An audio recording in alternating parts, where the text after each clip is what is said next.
Not 6 o'clock yet, Stacy. Okay, 6 o'clock. Okay. You're recording that? Are we ready? Yeah. So I would like to call this special meeting of the Georgia Select Board to order at 6 p.m. on August 26th at 25. First, it's not on the agenda, but first item would be to do the Pledge of Allegiance, if everyone would like to join me. I pledge allegiance to the flag of the United States of America and to the republic for which it stands, one nation, under God, indivisible, with liberty and justice for all. Thank you.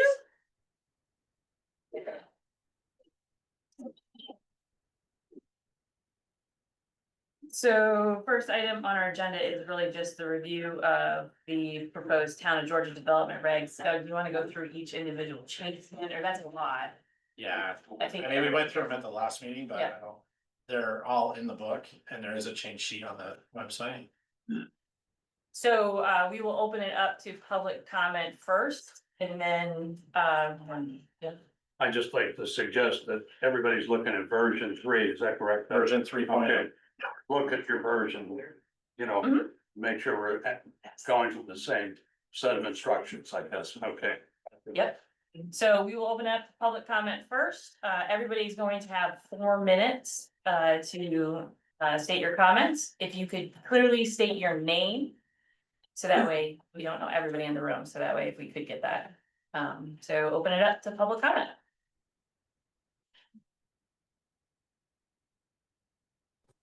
All right. I'm Tom Hardy. I just like to ask select board if the final, if this version 3.0 or whatever is, if it follows the recommendations of the planning commission that was presented to you prior to you drawing up this version. Would anyone like to answer that question? So it is not, we did make changes at the last meeting and the planning commission was in attendance at that meeting, Was in attendance. was in Yeah, attendance. right. Can you highlight those changes? You would have to go through all the changes on each version. But if you made them after, so were they before the last meeting? Yes, Brett? well, they were at that meeting. At that public meeting. And they've been out for There is a change list, 15 days or let's see if I can. There's the change list. Do you have a question, Chris? Yeah, so 1 minute. So we did, we had a joint meeting with the planning commission. And then we had they had a hearing, then we had a hearing. Is that correct? They had a second hearing, I think. Who did? The planning commission. Planning commission did one hearing and then it goes to the select board. Yeah. Yep. And this is our second hearing. Hardy, did the planning commission's recommendation to move the lakefront setback to 10 feet and the natural and recreational zone acreage from 20 to 10 acres. no. Those were two changes that were made. Can I ask what was the logic Can behind? you state your name, please? Brett, I know who you are, but. Anyone? What the logic behind, was it, anyway, the lakefront is set by the state for the Yeah. most part, so that's that The piece. state sets what you can pretty much do with the lakefront. Same as it does for streams and buffers against streams. And the 10 feet is there. There are also existing dwellings on the lakefront that are already up to that anyway. So just 1 moment, please. So we got a question online. Michelle, if you can unmute yourself? All set. Thank you. Can you hear me? Yes. Thank you. I just wanted to appreciate the hard work of the Planning Commission and the Select Board in this zoning update. I know it's very complicated. As noted on the screen, my name is Michelle Boomhauer. I live at 2711 Georgia Shore Road. And I want to appreciate the way in which the zoning updates are expanding the opportunity for housing in the town of Georgia, which is a, you know, a region-wide and statewide issue. And also living in the Lake District, appreciate the consideration for changing the height of the buildings from 16 to 26 feet. I think that's incredibly important as it relates to families who are trying to build housing, which, you know, on very small lots that require potentially a second story for having adequate space for people. So those are my only comments. Thank you. Thank you, Michelle. And then, sorry, I think it was Susanna. Susanna Brown. So in reference to Tom's comment, question, and your reply, shoreline protection recommends 100-foot setback for any development along the shoreline. So I don't know where you're getting the state's 10 feet. That seems contradictory to the Shoreline Protection Act. Go ahead, Doug, if you want. So shoreline protection is anywhere from 25 to 100 feet. They can set. They do start at 25 feet, depending on the lot structure and what is being proposed. So any building that happens, any impervious surface addition requires the shoreline protection permit when you're within that area. So before they even get a permit from me here in the zoning office, it's required that they go through shoreline protection, and shoreline protection is going to outline to them what they can and cannot do. So before that even comes to my office, they have to have that permit in hand that outlines everything. So really, whatever the setback is that the select board is putting in, or what's in our development regs, it's being dictated by the state anyway. So that's, I think, what the overall feeling was when they were having the conversation. And just because something exists, mean that that's what we should set for a standard, you know? And we've always said previous decisions don't set precedent, so I think it's crazy to say, oh, there's already a camp that's 10 feet from the water, so everybody should go 10 feet. That doesn't seem like the right thing for a lake that's already impaired.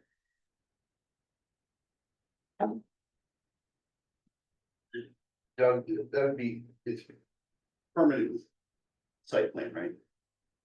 Shoreline protection, yeah, they actually go out and do a site visit, and there's an appeal process that they go, there's a 30-day appeal process before the permits gets issued. So there's a whole process that shoreline protection does before it even comes in. And I'm required to have that before I can do anything down there anyway. But how many projects do you know of So, wait, so. Tony, did you have a comment? Okay, Susanna. that haven't followed shoreline protection? They clear cut. You know, and you can't put the trees back once they're gone. So yes, they have rules, but if you break the rules, Well, there's violations, obviously, for that. you know, great, you got the great view. And you don't have the protection that was supposed to be there by the trees. So, But even having it in our regs, they can do the same thing, right? So, but at least it's a guideline that most people follow as opposed to letting them build within 10 feet of the water. Suzanne, I think what we did was we erred on the side of the owner of the land. You know. What about the side of protection? excuse me, wait until he's finished, thank you. You know, the taxes are what's paying for everything. And if we keep taking from our residents who own property, then there's a problem that will occur. You know, I understand there's a try for a happy medium. But what we did was we erred on the side of the landlord. And I think that there's enough regulations in effect already that we didn't need to inhibit more to the landowners in the town of Georgia. I think I'll speak for me, and I think if we're gonna be talked about this, that's kind of where we landed. It does look that way. It looks like we went from having regulations to writing something that basically says you can do whatever you want. It's almost like going back to having no regulation in some regard. So if you could wait to make comments until you're acknowledged by the chair, I just want to keep this moving smoothly. And then we can move forward. Would anybody else, Fred's already had a turn. Kyle or Alicia, just make sure you state your name for you, please. Elisa Patalka. I guess my question is. Why have the planning board? Planning commission do all of this work just to override it, like they were the ones tasked with.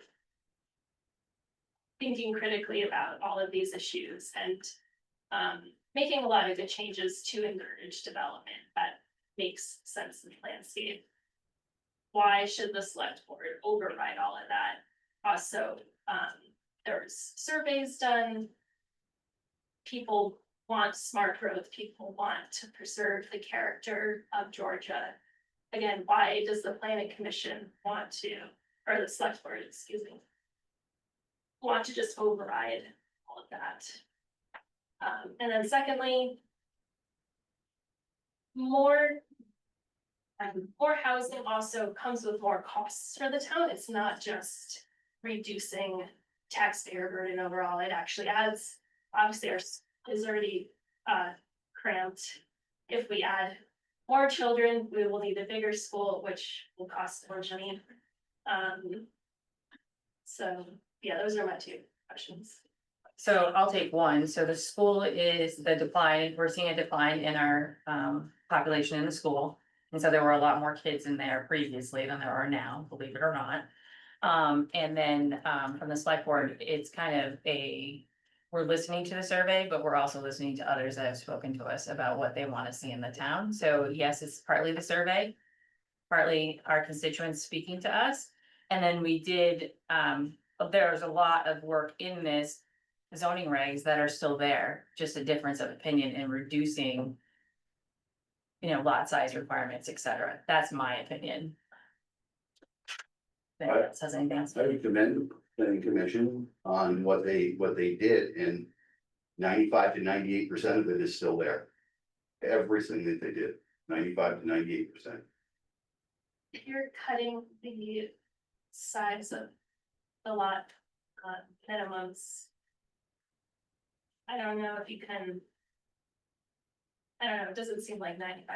So I'll use my property as an example, and this does not impact my property, just so everyone knows, because I'm already able to do a 2-acre lot. But I have 100 acres. Right now, if I was in AR, what's the 5-acre one? If I was in AR1, I'd have 98 acres in current use. To pull out, I would have to have 5 acres. I'd pull 5 acres out right now. Now I only have to pull out 2 acres, and the rest can stay in current use and be protected. That's my thinking behind reducing some of the sizes. And that's just, again, does not impact me personally, but that's the example that I use. Hi, I'm Tony Gable. Is this version 3, the last version, or are we still in any discussions about it? Well, version 3 is the most current version.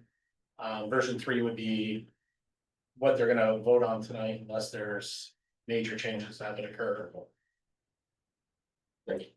Kyle, I saw your hand up. Kyle Brenner, the select board has heard me say this before, I'm representing myself and not my employer, Northwest Regional Planning Commission tonight. I have some questions about the decision for the increase of the height restriction on the lake. And is there a reason that it was? I mean, is this based on other towns or other places, or 16 feet to 26 feet sounds great? But there are some places that are already built within the town right of way. That are less than 10 feet from the edge of the road. So I'm concerned that if those places can build up 10 more feet, then you're adding 10 feet to snow and ice sliding off of roofs even further into the road, which is already happening. I can see that to be dangerous and hazardous, not only to vehicles, but to people that might be walking, because Georgia Shore Road gets a lot of walking traffic even in the winter. I also could see it as, you know, some buildup over time could be, dangerous to vehicles and even to town plowing.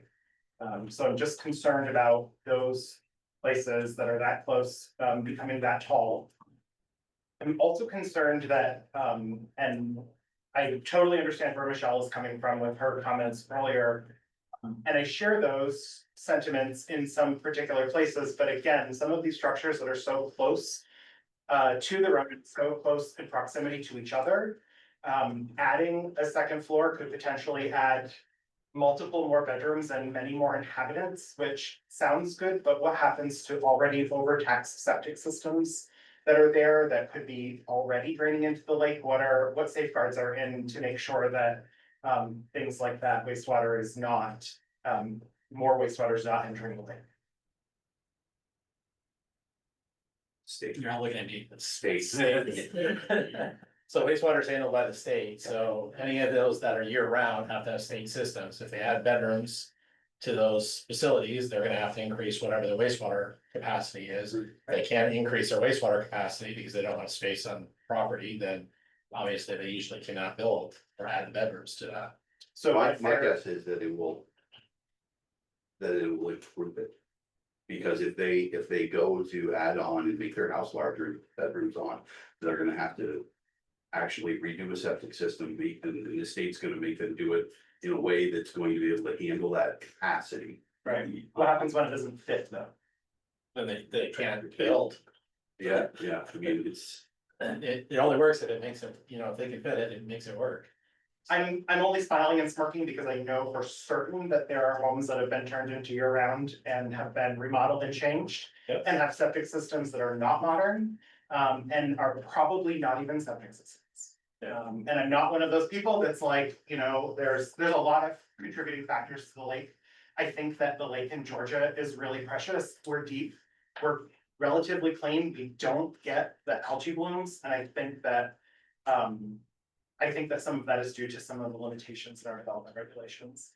So can I respond? Yeah, you can go ahead. So one of the changes that we've made here in the office is with our certificate of compliance, when somebody goes to sell a house.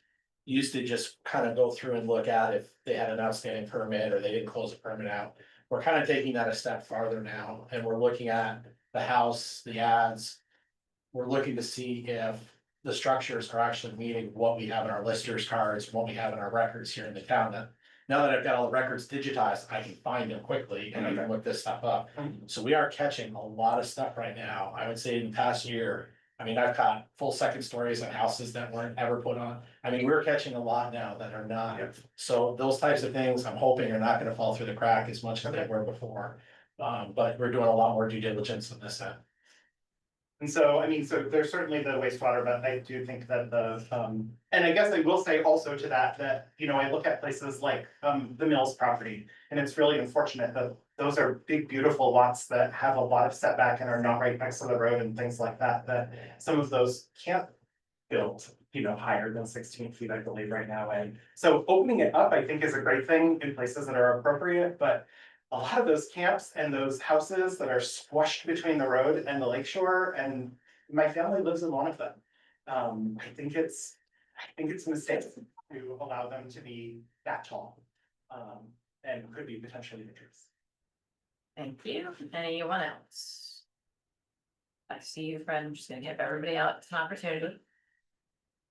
I see you, Alicia, but My first, what, Fred, is anybody else before Fred takes a second turn? Okay, Fred. commenting to him, is there language that could be put in so it's a variance instead of standard? You know, I mean, basically, it sounds like to me that would be much more applicable for a variance where you can prove it wasn't gonna impact the road, it wasn't gonna impact, instead of just doing a blanket standard, everybody can do 26 feet. That to me would make more sense because you're taking into account stuff that is problems down there. So if the lot size doesn't make sense and they wanna add a whole huge amount, you can sit there and go, why are you adding a huge amount? You know, it doesn't make sense. Secondly, to me, on a different issue, by increasing the zoning everywhere, you're pretty much changing zoning, dropping it down almost everywhere to almost 2 acres or less. To me, that's not zoning or planning. That's basically saying people can do whatever they want. Why stop at 2 acres? Why do you, I mean, if you're out for people that pay taxes, why not just do, as long as you can get septic in on your lot or communal septic, you can go down to 1/4 acre. I mean, where are areas of the town gonna be differentiated between your village center and the rest of the town? If most of Cedar, I mean, how big are the lots in Cedarwood Terrace? They're what, 1/2 acre, 1 acre? 1 acre also. 1 acre, so basically the rest of the town's gonna be 2 acre. So where's your village center? You're not gonna have a village center. That's going to 1/4 acre. Your village center, it basically currently, as it says, people consider the village, or, okay, your center, where's the rest of your village? Your village is gonna be basically, how are you gonna difference? Well, there's an extra little tiny bit between houses. To me, that's not planning. To me, planning is, you have different zones. You have like your agriculture zone, you have your resource, your hunting, places where you want hunting and stuff. To me, most of what, you're basically gutting the regulations, getting nothing for it. If you don't give away your density, you can say, okay, in this area where we want development, we'll give you a density bonus if you pay X amount for building lot. And then we can preserve this area over here where we don't want development by paying them for their property, right? So they have access to money for their higher acreage lots. And you get something. What you're doing is basically gutting zoning and saying, well, I mean, just like the lake, you're saying, well, the lake says a setback of 10 feet. That's the state's minimum setback. It doesn't say you cannot do more than that. It's just saying this is the absolute bare minimum. And to sit there and say you're gonna do the bare minimum to protect the lake, to me is an embarrassment for this town. I mean, we have had algae blooms in our shore. I think it was last year, you could see a green line right across the lake. I probably have pictures on my old home where we had a green algae line across the bay. And to say that we don't have, problems with water quality and we're not gonna address it because the state does, that's just kicking the responsibility to somebody else. And to me, that's another embarrassment of this town. We should be proactive in keeping our lake shore clean and saying that we want to do what's right for the people in this town. People on a survey said, most of them said they wanted slow to no, they said they liked it the way it was. The current, basically, most of them said they liked the status quo, the current growth that we were. And I think that you're opening Pandora's box. You have 30 seconds. Because basically, Chittenden County is a growth center. We are like the 5th highest growing town in the state of Vermont, according to Webb. South Burlington, Essex, Williston, and then it's Georgia, Fairfax, I Googled. And to sit there and say Essex and South Burlington, they're gonna run out of land. Where are they gonna come? You got big developers from out of state going to St. Albans saying, I'm gonna put in 80 house units and a little tiny 12-acre parcel in 1 acre zone house lots. You're gonna see the same thing here because you're opening Pandora's box. And the other say it's not gonna come. Time's up, Fred. Would someone else like to have public comment? Any first timers before I go back? Anybody online? Alicia? They changed from 20-acre minimums to 10-acre minimums in the natural resources district. That district is a small area and it's defined by poor quality soils and steep slopes. It's already not very suitable to building. I just don't, with the issue of parcel fragmentation or fragmentation. I just don't, it doesn't seem like there's any critical thought behind that choice. It just seems like you guys just went through and you just cut everything in half. And I just convinced me you thought about it, that it makes sense. It just. Would anyone like to take it on? Yeah, I think, so. We put a lot of thought into it and. We have gone in this state, both on a state level and on a town level, for about 30 years now. Trying something that in my opinion, has been a failure. And it's taken the rights from landowners away. If you told me you had a magic pot of money and you were going to go ahead and reimburse people who had land for them to keep it open, farmers, people that have large plots that aren't farmers, and you wanted to see it wide open, and you said, look, I'll tell you what, for the next 20 years, we'll pay you X dollars to not build. I'd say great. And maybe that's a question you should have had on your, on the survey. You know, that said, would you be willing to put an extra $5,000 in your taxes to pay people to keep their land open? So where I come at this is, and the failure on this experiment, I would call it, for the last 30 years, is you've had these large lot sizes, okay? The state came through with 10 acres. And you don't have to even do what you want, long you have 10 acres and just put your septic in. Okay, so then you have these plots of land that were sold off as 10-acre plots for houses to go on, and now just grown to buffer brush. They aren't a site view, they aren't a farmscape, they're just buffer brush. There's no black and white and brown animals walking around in them, okay? By moving the zoning down, by introducing forward thinking on how we want to develop in smaller areas, leaving much larger areas open. Okay, we'll take your recreational area at 20 acres, right? Okay. Hypothetically, somebody who owns 100 can put 5 houses. What do you think's gonna happen? They can go and they can do what they want to, as long as they get accepted to go.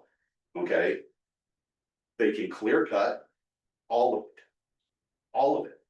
In the state, you're allowed to clear cut 40 acres without a permit. Okay. Don't have to come here to get one. You don't have to go to the state to get one.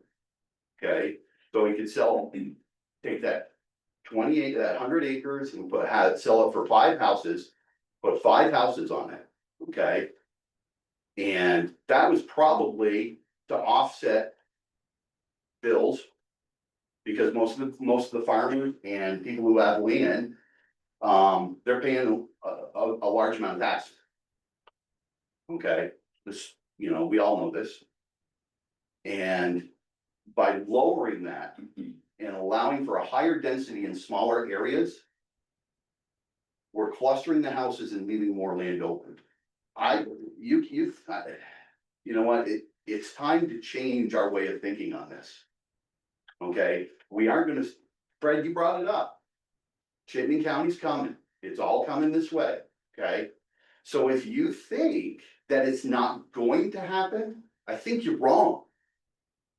And if we go the status quo that we had, all right, you're gonna piecemeal stuff way worse than you would if you thoughtfully said, okay, if we can cluster housing and we can get more houses in a smaller area, that will leave more land open.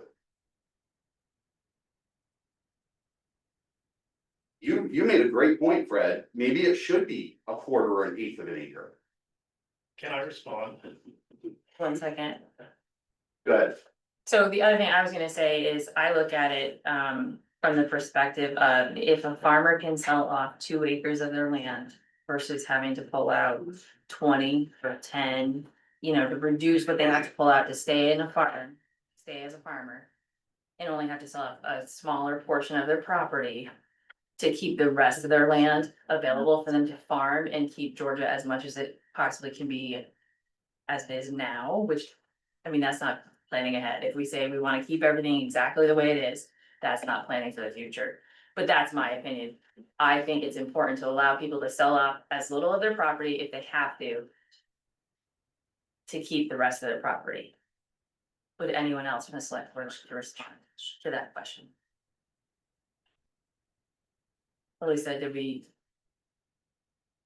I see the wheels are spinning, so I wanna make sure we answer your question. With having houses built in higher density. And to your point of being able to sell off smaller chunks, that makes sense, but I don't know if, like, it doesn't. That's like. How do you ensure that that actually happens and that it isn't just? Regulations.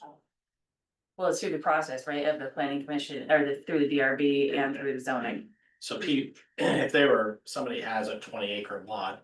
Then we looked for them to do a PUD where they're gonna cluster the housing and have open space. And that's part of the process that they're gonna go through. We don't wanna see. A 20-acre lot broken up into small 2-acre lots. We wanna see smaller half-acre lots clustered with more open space. And that's the design that they're going for. It's what we've been doing for a while, actually. Oh, Lisa, did that answer your question? Somewhat, Yeah, I think. to the best of that our makes- ability right now. Yeah, I think that makes sense in most of the districts. I don't know about the natural resources district. Just given the specific definition of that district, it doesn't, I still don't think, because you're not gonna be able to, that land is so marginal, you're gonna be able to cluster on it anyways. You can only build where you can build. Yeah, So, I'm sorry. Hi, I'm Lee Horton, and so that was kind of like what you were referring to, what you're stating was one of my questions, like, so. Lakeview, 'cause that's where I reside, and if it goes to 1 acre, how is that or isn't that gonna impact if someone proposes a cluster? Versus, no, we're not clustering, we're doing 1 acres, like, where does it come into play, the decision making on proceeding with. Clustering on a 20-acre lot when they're all together, versus let's separate you on 1 acres with single family homes. So any large developments, right, in any large developments like that are happening, we're looking at cluster. So you have to have open space with clustered smaller. So if you're talking about a 20-acre lot, they would have to go in front of the DRB, correct, to do subdivide? Well, that would be a subdivision, yeah, Right. be a major. Yeah, I just like. If you're a boater, if you're on the lake, I think the beauty of Georgia is not seeing a lot of clusters. Yes, there are clusters, but it's also beautiful to see the houses spread out. So I do think it would be. A negative impact to the beauty of Georgia and those that reside in the Lakeview. To do a cluster where I see. That it could work better to do the 1 acre parcels or the 2 acre parcels to spread them out and not have them on quarter acres or whatever right next to each other. And that's why I was just wondering how this change is going to impact the approval process of the cluster. I don't know.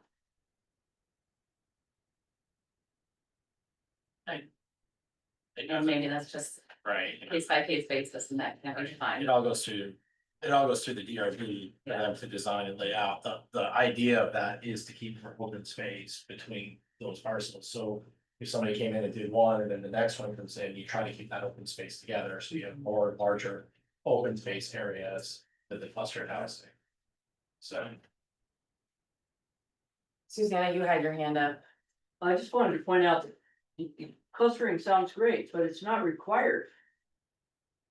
All the time. It depends on how you're dividing your land, but somebody has a piece in the natural area and they break off 10 lots, and then a couple years later, they break off another 10 lots and another 10 lots. There's no requirement for clustering or keeping their open land near each other. So, it does happen in some zones, but not in the natural area.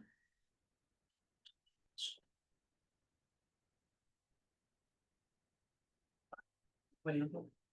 Ready to read? No, Okay. you're fine. Okay, I will go Fred, and then, I'm sorry, I already forgot your name, Tony. Fred, You're talking about being able to cluster houses in 2 acre. Because you can put houses closer together and save more land. But in reality, we already have that provision, it's called a PUD, and Doug should know about this, That's what I was just So- explaining. so a 50 acre lot, you buy a 50 acre hayfield. Currently, you can put, what, 10 plus because you get a density bonus or something, right? Yeah, I mean, there's not much of a density bonus right now, but yeah. And then basically, so you're putting 10 lots. And you're supposed to cluster them, and the rest is open space, right? Only 20%. Oh my, 20% of what, the land? The total of the developed parcel. So now you can put in.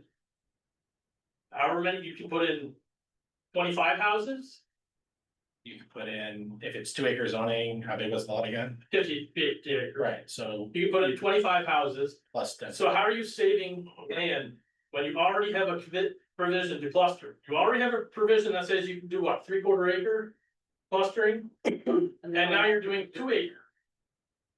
And I don't see how you're getting anything other than giving more value to the land for an out of state or out of town developer to say, I'm gonna pay you $2 million for your 50 acre lot because I can put twice as many or 3 times as many houses I could, so it's worth it. And Chittenden County houses are getting expensive, so I'll pay for the septic system, and now you've got 25 houses in 1 year thrown up by an out of town developer. Do we even have a cap anymore? No. So you could have. Say Rainville sold their land.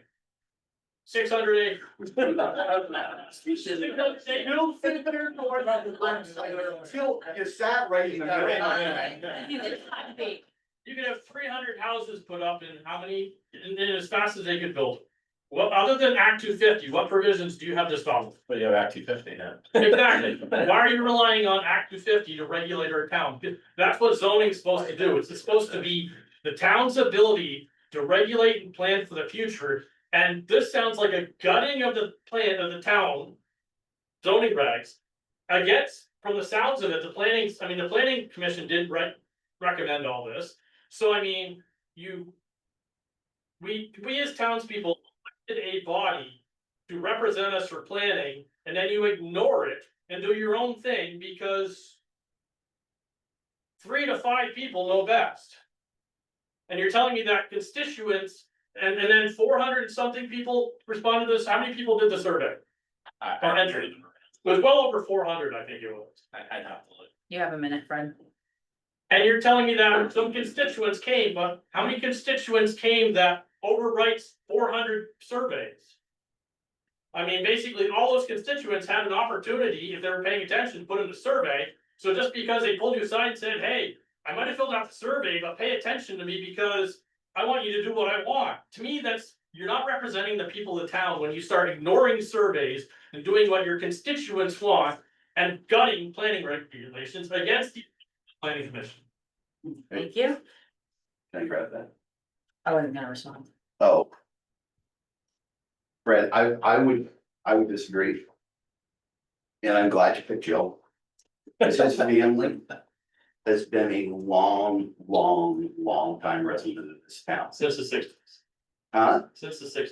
Since a long time. 60s. That's a long time, Fred. I was like, are we gonna argue Fred, for that I mean- long time? Well, They paid, relative- Fred, wait a second. How about this, Wait a Fred? second. Longer than you've been a resident of the They town. paid a lot of taxes. They've done a lot of things for this town. And I say that I'm thinking of him and his family and what he's allowed to do with his land that he's been paying taxes. That's what I'm saying. And by Hey, saying Fred. longer than you, Fred, it's longer than me, because I wasn't alive in the 60s, so. so, Yeah, but he said his family. But so, Fred, grandfather was the first member. so part of what confuses me here is, according to the state, we're under housed by 40,000 houses. Whether that's true or not, it's 30, so we're under where we should be. We used to have a limit of 30 or 35 a year, 35. never hit that in, Not even close. not even close to the amount of time that we do that. 92. So how do you center the argument around the fact that we have an aging population in the state, where there's more people dying that are being born? So we have a net loss of population if it wasn't for immigration. Actually, I think this past year we actually gained in the state.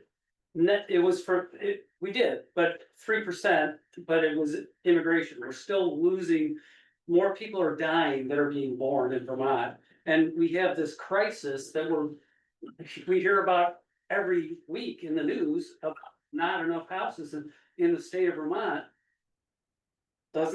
Shouldn't that make a difference that we're trying to create housing? Because people can't afford to live here because I mean, the median price of a house in Vermont now is like $400,000 Yeah. or something. I mean, it's So high, I got right? it. No, 450. No, hold on. Excuse me. Go ahead. I was fine. And it's, Right, don't- it's supply and demand, right? I mean, it's not rocket science. We just don't have enough houses for the people, so it drives up the price of houses. So should we just ignore that and say, well, too bad for you, I've got my place here, good luck getting yours, you know what I mean? It just, I have a hard time squaring that. So Tony, So, you've been waiting patiently, thank you. When was the last time the zoning was adjusted? The last major update was 2013, and actually prior to that, I think, Brian, what was the one that I gave you? That was back to 1990s. like 88 or 90. The acreage was, yeah, the acreage was. What were the taxes back then? I mean, obviously, it's way, way different than it is now. Okay, if nothing grows. So we just have to absorb it all the time. I own private property and I'm retired now. I'm probably gonna end up selling some of it off because. Again, I'll never afford it all. If my taxes keep going up, what's it gonna look like in 10 or 15 years if nothing changes? I'm gonna pay double what I do now. And I can't afford that. And I don't think many people in this room can afford it. So we gotta have some kind of plan. We can't sit here and just keep it the way it's been since your grandparents were here. Okay, I'm a native, I've lived here all my life, I've got 6, 7 generations in the ground right here. I see it, I mean, I grew up with 150,000 people here. Okay, what is there, 600,000-700,000 people now? You can't stop them from coming, so you gotta have some kind of plan in place to just stem the tide a little bit. That's what I think. Or else everything's just gonna go haywire, all of a sudden I'm gonna be paying $30,000 a year for taxes and I can't afford that. I mean, the big part of this is the grow the brand list. Which is what helps to offset. Yeah, but I mean, if everything in the town keeps going up and it's the same normal base that's been here for years, you know, you got Jill, you got me, you got whoever, that own a decent amount of property. Even if you put in a land use program, I mean, they only do so much for you. Well, they save me $3,000, $4,000 a year, something like that. I mean, there's nothing compared to what I pay. Something's gotta be done. We just can't sit back and go with what our grandparents had. Right, you've had ample time, let me see if there's anybody else. Anyone else, any concerns? Whoops. No, you're fine, Heather, I was making sure, Doug said, is there anybody online, so I immediately moved my head, so I apologize. Heather. So Tony, I agree. We have land too, and if something happens, I'd rather sell off an acre Yeah, and make the same amount of money as selling 10. so would I mean, I gotta So, sell and 20 acre you parcels keep right now, Yes. and I don't wanna sell 20 acres. And like my husband said, I didn't realize this, but it was true, like along Route 7. His ancestors had to sell off these weird lots To pay taxes. to pay taxes. And And it would have been less if I mean, at that time it was less, it was only like an acre, right? yeah, I'm sorry, ma'am, I don't remember your name, but you were talking about large pieces of property. You know, probably can't be built on anyways. I have some great property. Okay, I keep my property, I keep my woods, I could cut my woods if I wanted to. But I don't, I can have a logger come in there tomorrow and make a lot of money. But I don't, I select cut. You gotta have a plan or else. Everybody's telling me what I can and can't do with my property. And they're not me paying the taxes. Thank you. Would you be interested in conservation easement? If you could direct all comments to the chair, that would be great. That's. So we're not how I feel. going back and forth. I have to do something in the next few years. Great. I'm sorry, I missed the question. My hearing's not so good, so. He asked about if he would consider a conservation easement. So now's not the time or place for that. Any other public comments? Susanna, I would like to talk about the use table. what? The use table, What page is that on, Susanna, so I can put it? Got it. 3. Mind you, you have 4 minutes. Okay. Take the president and come back here while she's looking. No, I'm waiting for you to get to that. nope, page. you're good. Okay, oh, so AR, AR is an agricultural zone, the only agricultural zone we're gonna have left, and we'll put these in place, so there are some uses that have been added that seem like they don't fit. Retail store, museum, nursing home, you wanna spread manure next to the nursing home, or the museum, or the store? Parking facility, I can't imagine why you'd need a parking facility in the agricultural zone. Cannabis retail. Those are my questions on that. And then lakefront. We've added brew club, high water use, high wastewater. Right next to the lake. Sit down restaurant, takeout restaurant, is that the best use for your lakefront property? Veterinary clinic. In the natural area, that's high traffic in the natural area, doesn't seem like a good fit. Place of worship in the natural area. Private school in the natural area. In the lakefront, again, place of worship and private school. We only have so much lakefront. I don't think a place of worship is the best use down there, just saying.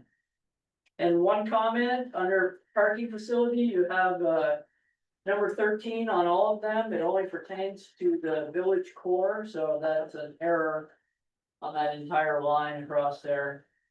Which one was that, Susanna? Parking facility. The note 13 only refers to village core. I don't have a 13 on parking facility. Well, the copy I got from you guys last time, which maybe it's been corrected since. Are you looking at version 3.0? I'm looking at the version 2.4 that you gave me last time with all your changes on it. Yeah. Right, No, there's a. well, so we updated that one to 3.0. It had- 3.0.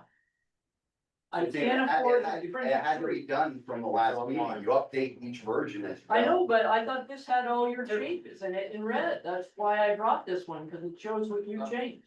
3.0. I'm trying to. It's on page 3-6 and then 13 has been removed. Okay, so 13 is already, but the other things were still in there, that. I tracked some of them, but yes, museum is allowed in our AR, retail store, brewery, all that stuff is allowed. And you don't have any comments on, I mean, it just seems like they're not good fit, this is where we're promoting agriculture, silviculture, and we're putting high traffic. You know. Seems like a nursing home belongs in a highly populated area where there are services close by, not out in a farm field. So I'll respond to that one. If I was in a nursing home, I would love to be on a farm field where I'm not looking at my neighbors. You'd never get a septic permit, so. And there's that. So I just think that's the realistic part. And as far as a brew pub or a brewery on the lakefront, how many restaurants, et cetera, do you see on the lakefront? If we have a marina, anybody develops land and wants to put a marina and a restaurant, they should have that flexibility. They still have to go through the state. The marina restaurant is allowed, but a restaurant or a takeout restaurant was not until you added. Giving a restaurant the flexibility to do takeout. There are different definitions. Takeout restaurant is not a sit-down restaurant, and sit-down restaurant. They're two separate Snack bar. entities in the. Okay. in definitions. I think you want, Go ahead, no. I was gonna say, I thought I saw someone's hand over here out of the corner of my eye. I think that, Could you state your name for us, yeah, please? Denise. Thank I think that what I see in Georgia, and I've looked at many, many parcels of land, and I feel that really your pockets of development are gonna happen for suitable wastewater. That I don't think that you can go pick and choose in a certain area. That you're gonna find enough wastewater to put a senior home somewhere where you don't want it. The land is gonna dictate. And that's the sad part of, I think the fear that's being driven into people, it's the land that's gonna allow you to do stuff. You don't have a water system here, you don't have a wastewater system. The wastewater laws for a lot of the stuff that's been permitted for wastewater have changed. You can't get the amount of wastewater that you once could 5 years ago. It's getting tougher and tougher and tougher. You think somebody's gonna run here to build houses? Every 3 houses, you need to drill a $30,000 well for them to drink at. If you have an isolation field, have a wastewater field that has an isolation. In some of these developments, you can only put so many thousand gallons of wastewater on one development before you start to trigger. Different discharge permits for wastewater because you're putting so many gallons into the ground.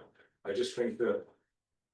As I look at Georgia, and I've looked at a lot of lots, God bless it, one of you guys that's had family land here forever. Actually has suitable wastewater so that you can get a bang for your buck out here. I just think that a lot of what I'm hearing tonight is a lot of fear of what can happen, and I think it. In a certain district, it can only happen on certain parcels because other parcels are not gonna be suitable. For that type of cluster development that people are talking. Are you all set, Kevin? All right, thank you. Tom Hardy, so just to respond, I agree with you, but what.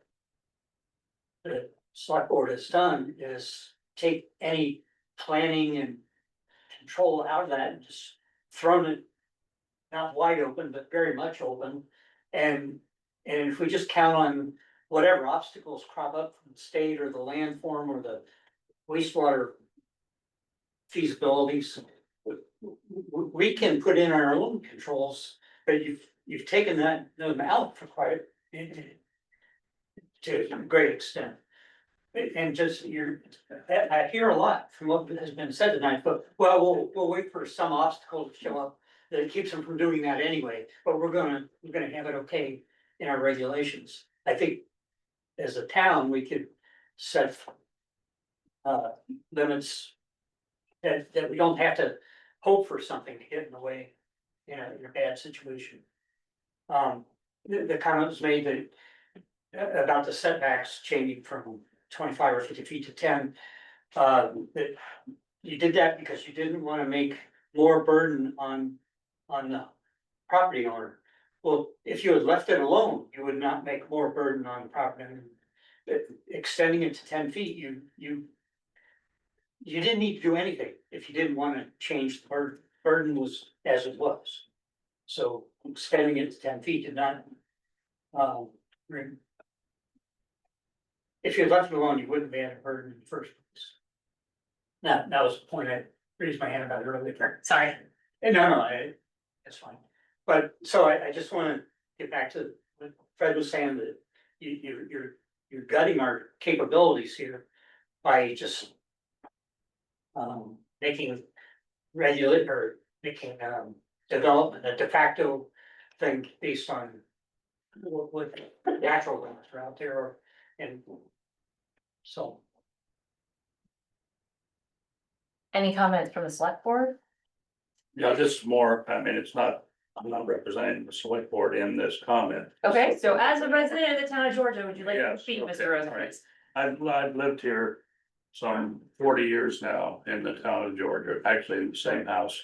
Set your timer too. We've been through this several times, the zoning thing, and presumably at the head of it all was we want to keep the farming community healthy and keep our farms and promote farming and all that sort of thing. And in that period of time, we've gone from some 30 farms or something 40 years ago to may have been more, down to 6 farms in town right now. So, you know, whatever we did didn't work to accomplish the objective, I guess. That's what I see. Oh, sorry? Can we wait for Carl to finish, please? I'm sorry. You can finish and I'll go back to Suzanne. Yeah, all right. So I guess that's what I've seen is, you know, interesting thing serving how I have in various capacities in the state. This being on the select board has been the most where the rubber meets the road. It's where individual rights meet the public. And it's been difficult to watch at times, and I know we try hard to create the balance. And I think the different commissions have tried to do that over the years, and unfortunately, just like I pointed out, as far as farming is concerned, you know, it's been a big change. I know Susanna's just that a lot of smaller farms may exist, but in general, the farming community has been pretty much devastated over the years. So anyway, that's just my personal comments. Thank you. Anyone else from the select board? I see you, Fred, don't worry. Anyone else? Anyone online? Fred, I'm gonna let you speak again as long as you don't repeat yourself. Okay, you talked about you did a lot of your thinking was to get more tax base. I think New York City has a very high tax base, right? And they have $1 an hour more minimum wage because the cost of living is so high there that they have more than the rest of the state. They are $16.50 for minimum wage. And the rest of the state of New York. So you're Wait, wait, wait. New York Okay, wait, excuse me, Mr. Dunsmore, and Come on. you gotta please pull let that. Fred finish. Yes. My point being, Burlington. You go to Burlington, they have probably the highest, one of the highest, whether Stowe or Dorset beats them for tax base, I'm not sure. But they have a very high tax base and very high taxes. Williston, high taxes. I don't think you can go with the argument that increasing the tax base by adding development is going to keep your taxes down. If anything, I think it's gonna raise them because people are gonna want more services. When I moved here, back 27 years ago, 28 years ago, most of the back roads, Georgia Shore, when it snowed, it was pretty much hard pack until it was warm enough that the sandy salt or the salty sand melted it. Now people on Facebook have complained that they want more, cleaner roads, so now we're spending a lot more money on salt. I don't think the 1,000 people that added, or the 3,500 people that were probably here back then cared as much. So the more people you have here, the more people sidewalks, if you even think of sidewalks. Well, now we're gonna have sidewalks, and then you're gonna have to maintain. Well, no, we're not gonna have sidewalks. So Okay, wait, Susanna, only address me, please, and Paul, wait, let Fred. I know, but Let Fred finish, then you can respond. this is the no growth argument. No, this is a argument that you want controlled growth. What I would propose, or what suggested way from the get-go, was like a transfer development rights. You decide you wanna develop this area. People, get a higher density, they pay, So it sounds to me like you're repeating yourself, Fred. but that would be controlled growth. Showing something, basically this town is gonna be 2-acre lots or less for the whole entirety of the town, which is sprawl. Mr. Jansen, would you like to respond? Well, the reason that people complained about the 10-acre rule was for sprawl, and they wanted smaller lot sizes and more dense development. And now it's smaller lot size leads to sprawl. So, I mean, the average price, the median price of a house in Vermont is $421,000. I don't know about you, but when I graduated from college and was thinking about buying a house, so you have not experienced, maybe, I don't think, your kids growing up and say, we'd love to stay here, but you know what? We can't afford to. We gotta leave. I've got 3 kids. None of them live in Vermont, Fred. It's coming to you. He's got 4. None of them live in Vermont. I mean, so we just keep doing the same thing we're doing and expect a different result? Let him finish. That doesn't make sense to me. Okay, Sorry. Let him finish, are you all set? I'm sorry, I had a minute. It just, Sorry, that doesn't no, make that's sense. fine. I agree with the median price in Vermont has a 400 and, I think it's It's 421. 421. Georgia's closer to 5. What is the median price in the United States? It's not much different. Basically, Vermont has become a desired place for people to move. No, I would disagree with you there. People are moving out of Vermont. It had a net increase this past Yes, year. if you're homeless, you do come here, but yes. I was just in Western Pennsylvania where my son just moved because he can't afford to be. So we're digressing from the real issue, but Housing prices in Western Pennsylvania are half of what they are here. I would agree, Taxes are less. places that are not desirable. I mean, you can take out probably 20 states, they're probably cheaper yet. I mean, Troy, Michigan, I bet you can buy a house for $50,000. When you have a place that's desirable to live in this United States, when you have broadband and Starlink, my dental hygienist said she moved here from New Jersey because the housing was cheap and she lives in Fairfield and her husband works remotely from home. So anytime you have competing with New Jersey, which median price in New Jersey is like 500 and something, it's way above what we are. California is like 800,000. When you start having these, and California is losing people, people are moving out of California. We're also paying people to move to the state of Vermont and work remotely, so just remember that, that is an initiative of the state. It would. It still is, I believe. Yeah. I still believe they're paying the $10,000 7,000. or seven, is it? not sure that's a big winner.